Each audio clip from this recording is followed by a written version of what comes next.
मेरे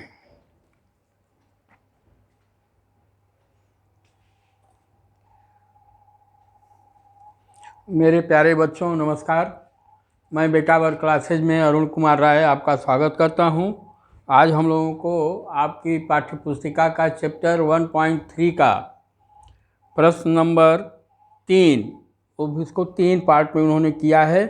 तो question number 3 का पहला, सिद्ध कीजिए कि 1/करणी में 2 अपरिमेय संख्या है। ये कह रहे हैं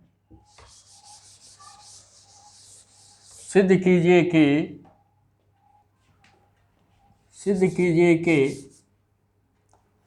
1/करणी में 2 एक अपरिमेय संख्या है।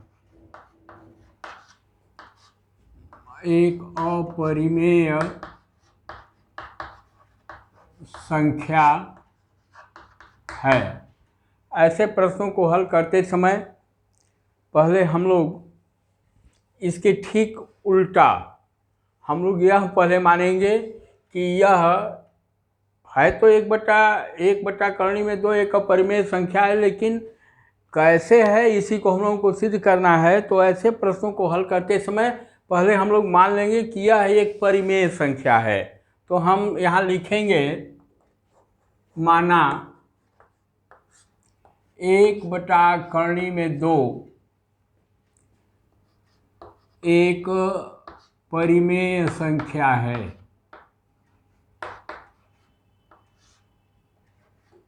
एक परिमेय संख्या है। और अब आप जानते हैं कि जब संख्या परिमेय होगी तो उसको हम लोग क्या लिख सकते हैं, अंश और हर के रूप में उसको लिख सकते हैं, उसको व्यक्त किया जा सकता है। यदि संख्या परिमेय होगी तो उसको अंश और हर के रूप में लिखा जा सकता है। अंश चाहे कुछ भी हो, जैसे मान लीजिए अंश 2 है, हर 4 है। इसको हम लोग क्या कर देंगे, 1/2 हो जाएगा। जैसे मान लीजिए 5/6 है, चाहे 6/5 है, 1/11 है, 2/3 है, कुछ भी हो, वह कुछ भी हो, लेकिन वह अंश और हर के रूप में उसका रूप हमारे सामने निकल कर आना चाहिए। यह नहीं है कि अंश बड़ा है हर छोटा है, ऐसी कहीं कोई बात नहीं है। यदि यह संख्या परिमेय हो गई तो हम लोग लिखेंगे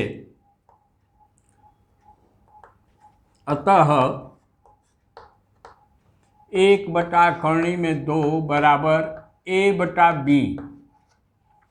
मैं इसको कुछ भी लिख सकता हूँ, p/n, n/n, n/o, मतलब कुछ भी, क/ख, ग/घ, र/ट, कुछ भी लिखा जा सकता है। तो अतः 1/2 बराबर a/b यहाँ पर हम लोग लिख दिए। फिर लिखेंगे जहाँ b बराबर नॉट 0, b = नॉट 0, एवं a तथा b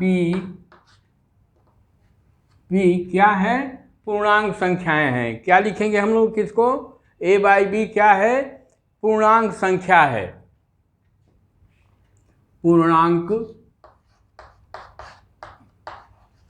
पूर्णांक है। चलिए, यह बेसिक चीज हो गई। हम लोग 1/करणी में 2 को परिमेय संख्या सिद्ध करना है, तो उसके ठीक उलट हम लोग मानेंगे कि माना 1/करणी में 2 एक परिमेय संख्या है। जब यह परिमेय संख्या हो गई तो भी इसको 1/करणी में 2 को हम लोग क्या लिख सकते हैं, अंश और हर के रूप में लिख सकते हैं। तो अंश यहाँ पर मैंने माना a और हर माना b, जहाँ पर b हर जो है कभी भी 0 नहीं होना चाहिए, और a तथा b क्या है, पूर्णांक संख्याएं हैं। चलिए, ये अच्छी चीज़ हो गई। तो इसलिए 1/करणी में 2 बराबर a/b ये हो गया। अब इस प्रकार के प्रश्नों को हल करने के लिए हम लोगों का प्रयास यह होना चाहिए कि करनी वाली संख्या, हमेशा करनी वाली संख्या को समीकरण के एक तरफ कर दें और जितने पूर्णांक हैं सबको उसको एक तरफ कर दिया जाए। या यह क्या हो जाएगा, तिरे गुणा कर दीजिए, b में 1 का गुणा कर देंगे तो क्या हो जाएगा b, इसको ऐसे भी कर लीजिए थोड़ा और बढ़िया।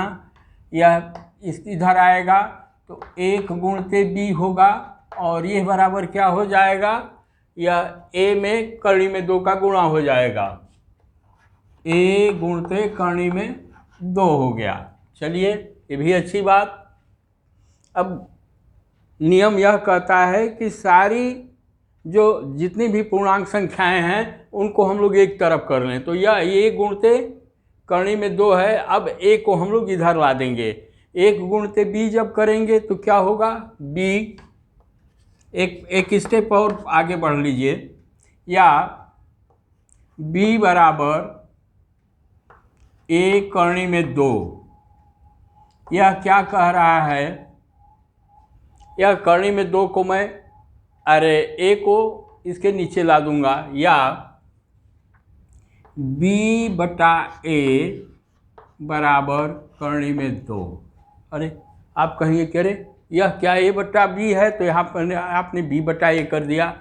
हमको इससे नहीं मतलब है कि वह a बटा b है कि b बटा a है, यह अब अंश हो गया और ये क्या हो गया, हर हो गया। जैसे मान लीजिए 3 बटा 5 है और यह उलट करके अब यह 5 बटा 3 हो जाए, तो 3 बटा 5 भी एक परिमेय संख्या है और 5 बटा 3 भी एक परिमेय संख्या है, उससे हमसे कोई मतलब नहीं है। मतलब यह b बटा a बराबर क्या हो गया, करनी में 2 हो गया। जब b बटा a करनी में 2 हो गया मतलब ये क्या है, यह एक परिमेय संख्या है। क्यों परिमेय है, क्योंकि इसको हम लोगों ने अंश और हर के रूप में व्यक्त कर दिया है। अर्थात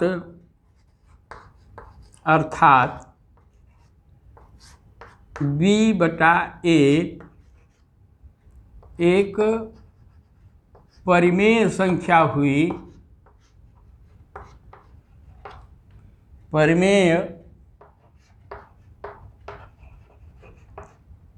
संख्या हुई, अतः करनी में 2 भी एक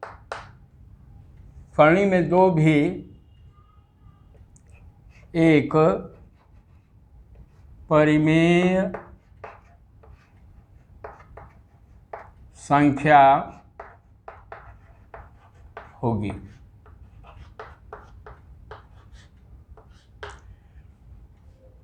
समीकरण के एक तरफ जब परिमेय संख्या है तो उसके दूसरे उसके बराबर में क्या होगी, वह भी परिमेय संख्या होगी। अर्थात b बटा एक परिमेय संख्या हुई, अतः करनी में 2 भी एक परिमेय संख्या हुई। किंतु हम जानते हैं कि करनी में 2 क्या है, एक अपरिमेय संख्या है। इसको यहाँ भी लिख सकते हैं। चलिए, किंतु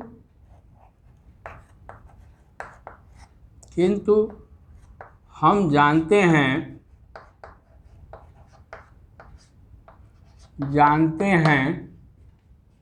कि करनी में 2 एक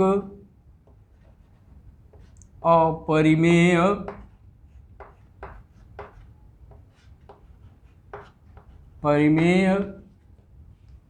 संख्या है। यह क्यों आया है ऊपर, यह इसलिए आया है जो हम लोगों ने गलत कल्पना कर लिया है कि 1 बटा करनी में 2 एक अपरिमेय संख्या है। उपरोक्त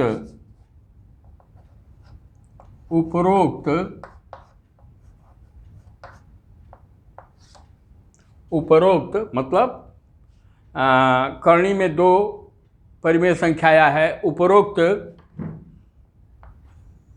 हमारी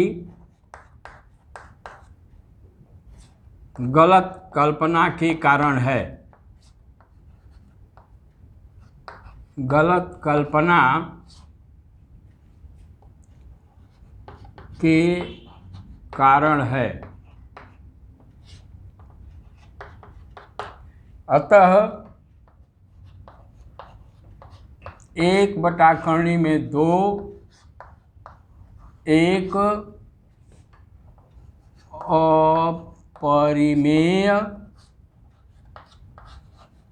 परिमेय संख्या है।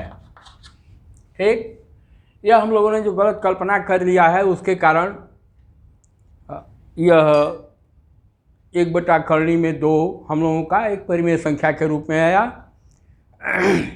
हमेशा यह ध्यान रखिए कि इस प्रकार के प्रश्नों को हल करते समय हमेशा पूर्णांकों को एक तरफ कर दीजिए, करणी को एक तरफ, करणी की संख्या को एक तरफ कर दीजिए। और इसकी विधि यही है, इसको एक बार समझ लेंगे आप लोग सही तरीके से, तो इस प्रकार के चाहे जितने भी सवाल आएँ आप चुटकियों में उसको हल कर लेंगे। फिर अगला प्रश्न जो है इसका पार्ट 2 है 7 करणी में 5, अगले क्लास में हम लोग हल करेंगे। तब तक यदि आप लोगों को अच्छा लगा है तो इसे आप लोग लाइक करें, शेयर करें एवं सब्सक्राइब करें। आप लोगों का बहुत बहुत धन्यवाद।